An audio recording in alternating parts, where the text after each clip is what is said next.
Hello everyone, আসসালামু আলাইকুম। তো আজকে হচ্ছে আমি তেলের পিঠার জন্য এখানে চাউলের গুঁড়ি নিয়ে নিলাম।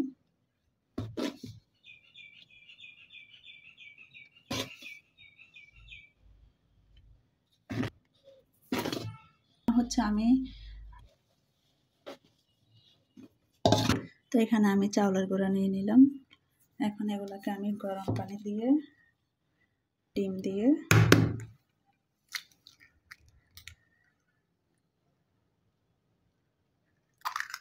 খেজুরের গুঁড়ো দিয়ে দিলাম,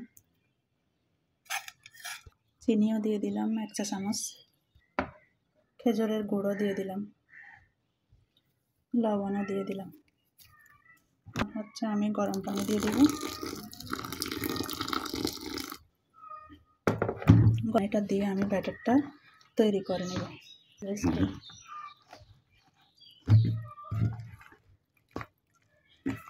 ভালো করে আমি মিক্স করে নিব এটাকে, ব্যাটারটা।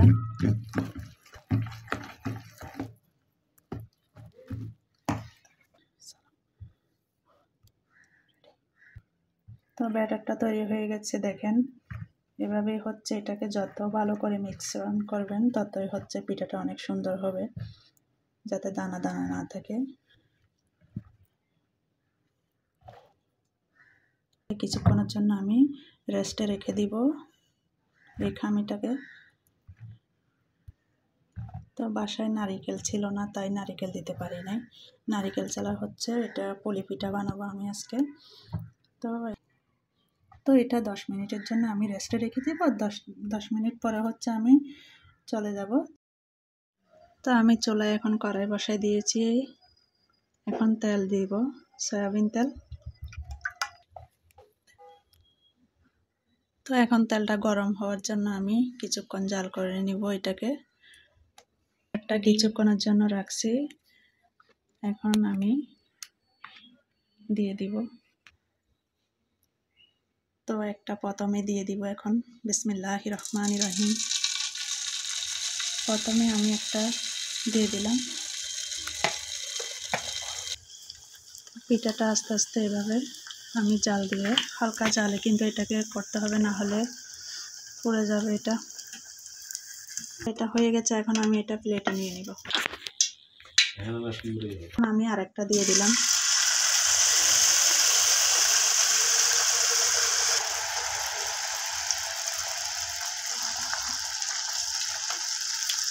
শীতকালে কিন্তু এই পিঠাটা অনেক ভালো লাগে, আমার ছেলে মেয়েরা অনেক পছন্দ করে এই পিঠা।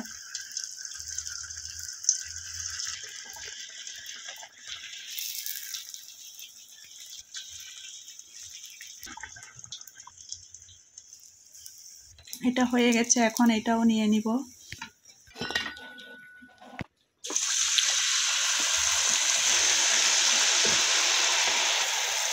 পিঠাটা কিন্তু আস্তে আস্তে জাল দিতে হবে, হালকা আছে, না হলে নিচে দিয়ে এটা ভিতর দিয়ে কাঁচা থেকে যাবে, তারপরে হচ্ছে নিচে দিয়ে এটা পুড়ে যাবে। এটা কিন্তু আস্তে আস্তে করে হালকা আছে আপনারা করবেন বাসায়। এটা হয়ে গেছে, এখন এটাও নিয়ে নিব আমি। তেলগুলো একটু ছেঁকে নিতে হবে, না হলে ভিতরে অনেকগুলো তেল থেকে যায়।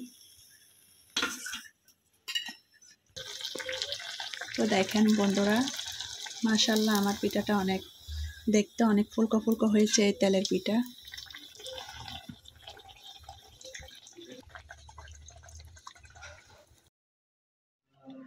তো আমার পিঠা হয়ে গেছে বন্ধুরা, দেখেন আমি প্লেটের মধ্যে পিঠাটা নিয়ে নিলাম। কেমন হলো বন্ধুরা? এই খেজুরের গুড় দিয়ে শীতকালে কিন্তু এই পিঠা খেতে অনেক দারুণ। তো আমি একটা ভেঙে দেখাবো আপনাদের কাছে কেমন। তো অনেক নরম হয়েছে পিঠাটা, আসলে খেতেও অনেক ভালো।